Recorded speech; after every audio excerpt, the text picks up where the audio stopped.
प्रश्न बोल रहा है ए और बी किसी कार्य को करने में 20 दिन तथा 30 दिन में पूरा कर सकता है। ए पूरे काम करता है, ठीक है, जबकि बी आधे समय में काम करता है, ठीक है। तो पूरे काम करने में दोनों को कितना समय लगेगा? देखिए ये जो है पूरा काम कर रहा है, पूरा काम कितना दिन में? 20 दिन में कर रहा है। बी जो है आधा काम कर रहा है जो 30 दिन लग रहा है, तो 30 दिन लग रहा है आधा काम में, इसका आधा काम कर रहा है तो 30 दिन लग रहा है। तो इसको पूरा काम करने के लिए, बी को पूरा काम करने के लिए 60 दिन का समय लगेगा, ठीक है। देखिए तो ये जो है 20 की क्षमता से काम करेगा, बी जो है पूरा काम करने के लिए 60 की क्षमता से करेगा। दोनों का पूरा काम निकालेंगे तब बनेगा। तो इसका पूरा काम निकालिए तो इसका टोटल काम निकालिए। 20 और 60 का एलसीएम कुल काम होता है, यानी 60 कुल काम हो गया।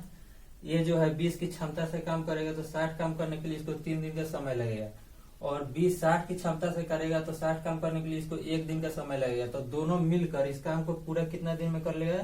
कुल काम है, दोनों की क्षमता 4 है, कुल काम 60 है, कुल काम 60 है, 4 की क्षमता से करेगा दोनों मिलकर, तक 15 दिन में कंप्लीट कर लेगा।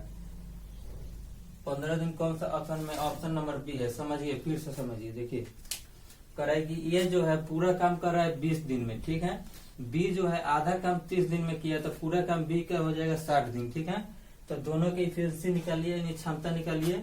20 की क्षमता से ए कर रहा है, 60 की क्षमता से बी कर रहा है, टोटल काम 60 है। तो बी ये जो है 20 की क्षमता से करेगा तो 3 दिन में 60 काम करेगा, और बी जो है 60 की क्षमता से करेगा तो 60 काम करने के लिए इसको 1 दिन का समय लगेगा। दोनों मिलकर इसको 4 की क्षमता से करेगा, टोटल काम 60 है, तो 4 की क्षमता से करेगा तो 15 दिन में कंप्लीट कर लेगा।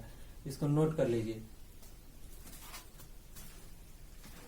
अगला प्रश्न देखिए अगला प्रश्न कह रहा है कि x किसी कार्य को 15 दिन में कर सकता है, y उसी कार्य को 30 दिन में कर सकता है, x y z मिलकर उस कार्य को 9 दिन में पूरा कर सकते हैं, तो z उस कार्य को कितना दिन में अकेला करेगा? देखिए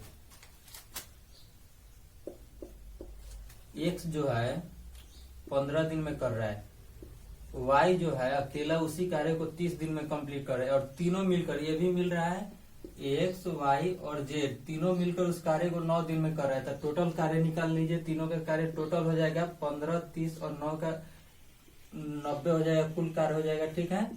x जो 15 की क्षमता से 90 कार्य करने के लिए 6 दिन का समय लेगा, ठीक है। और y जो है 30 की क्षमता से 90 कार्य करने के लिए 3 दिन का समय लेगा, और तीनों मिलकर 9 की क्षमता से कर रहे हैं, 90 काम करने के लिए इसको 10 दिन का समय लेगा। तो बोला है कि लास्ट में बोला है क्या? z कितना दिन में? तो x और y को x y से काट दीजिए तो z शेष बच गया, ठीक है। ये दोनों को काटे हैं तो ये दोनों को जोड़ दीजिए। 6 3 9, 10 में से 9 गया तो 1, यानी z की क्षमता 1 की हो गया। कुल काम 90 है, z 1 की क्षमता से काम करेगा तो 90 काम करने के लिए इसको 90 दिन का समय लगेगा, ठीक है। किस ऑप्शन में देखे तो 90 दिन ऑप्शन नंबर बी में है। देखिए समझिए फिर से, कह रहा है कि x अकेला 15 दिन में कार्य कर रहा है, y 30 दिन में कार्य कर रहे हैं, तीनों मिलकर 9 दिन में कार्य कर रहे हैं। अगर तीनों का कुल काम निकाले हैं तो 90 कुल काम, अगर ये 15 की क्षमता से कार्य कर रहा है तो 90 काम करने के लिए इसको 6 दिन लगेगा। और ये y जो है 30 की क्षमता से कर रहा है तो 90 काम करने के लिए इसको 3 दिन का समय लगेगा, और तीनों ये जो मिलकर 9 की क्षमता से कर रहा है तो 90 काम करने के लिए इसको 10 दिन का समय लगेगा, ठीक है। तो देखिए x और y को दोनों को काट दिया है, तो दो संख्या को काटे हैं तो दोनों को जोड़कर बड़ी संख्या में से घटा लीजिए तो उसका क्षमता आ जाएगा जो बच गया, ठीक है।